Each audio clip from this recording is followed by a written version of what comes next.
Ukraine's president has accused Russia of an open act of terrorism after a missile strike on a city close to the capital, Kiev. 23 people, including 3 children, were killed in Vinnytsia. It's a city that's far from the front line of the Donbass. Now, the moment that the missiles hit the central square was captured, as you can see here, on a security camera. People are blown off their feet by the blast wave caused by those missiles striking the ground and then run for cover wherever they can. You can see a dog running away there for safety.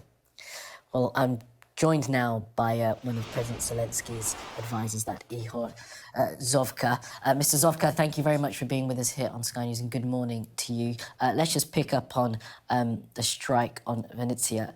Can you tell us the latest situation in that city? How are people after that missile attack? Well, today is the day of mourning in this city and in this region. There are still many casualties. More than 70 people are still in hospitals. 11 bodies are yet to be identified, including 2 children. 18 people are missing, and the rescue operation is going on at the site of this terrible blast.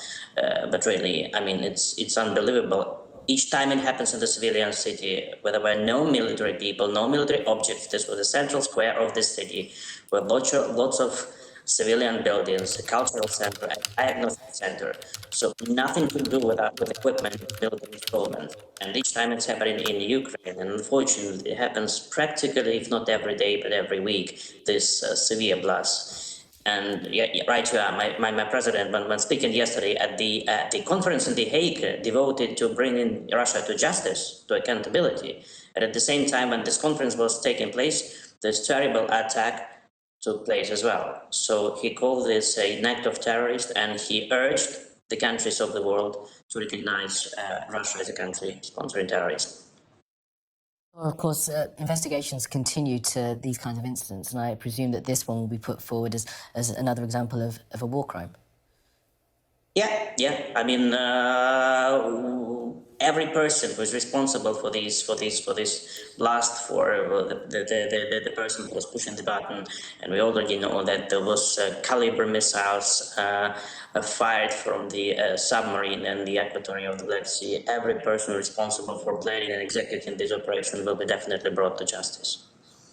And how is the fight going on the front line in the Donbass at the moment? Obviously, we saw Ukrainian troops falling back from some of those positions a week or so ago. Can you tell us what the latest is in and around the Donbass and the fight now, which is for Luhansk? Well, the Russians are trying to capture the whole territory of Lugansk region and the whole territory of Donetsk region, but they are failing. They have not captured all the territory of Lugansk region, though major part is really controlled by them. They are trying to make advances around some cities in Lugansk region and Donetsk region, but Ukrainian armed forces are withstanding those attacks. The problem is that Russians are outnumbering Ukraine in everything. They are in man personnel, in equipment and artillery. Sometimes the numbers are very huge. So we badly need the artillery systems there, the MLRS, the armored vehicles, as well as the same we need in the south of Ukraine, because the south of Ukraine is occupied, and it can be deoccupied, provided that we get enough military equipment from our partners. So each and every day, my president urges the foreign leaders, when he talks to them or when they come into Kyiv, to deliver to Ukraine more heavy weapon. And you say that message is put forward every single day. Is that message being received? Are you getting, at this stage in the war, enough support? Well, if we had enough support, we have already started the counteroffensive, liberating the areas of Ukraine which are now captured by Russians. No, not enough for today, though the dynamics is positive. The number of weapons delivered is higher than we used to have in the beginning of this open war. Those Ramstein meetings, 3 of them, are also positive.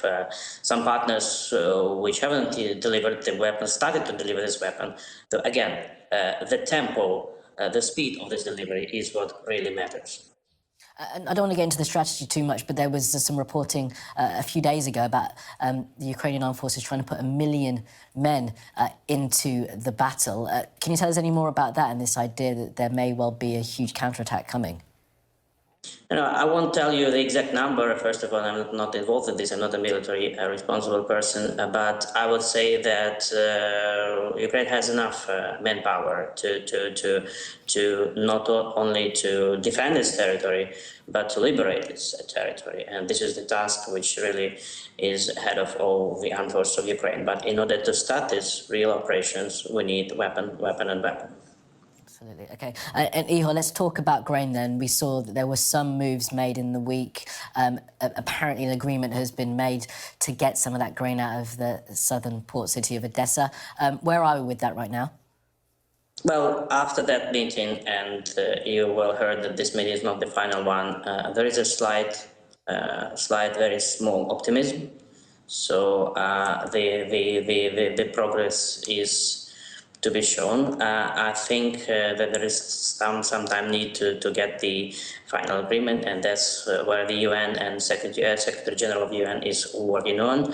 Again, Ukraine offers everything it can in this situation. We offer our grain, we offer our ports. Several ports can be offered to start export the grain, but the time is running out.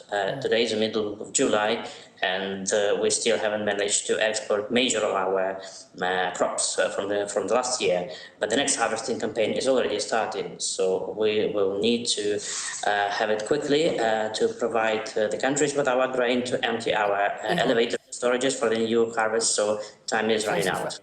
Last one, Ihor, and quickly if you can. What has given you the optimism? Is it the fact that there's been perhaps a change in position from the Russians? What can you tell us? Well, optimism is given to Ukraine by Ukrainians themselves. We are ready to fight, and we will definitely liberate our territory, and we will definitely have the victory. And definitely the support of the international community is also inspiring us.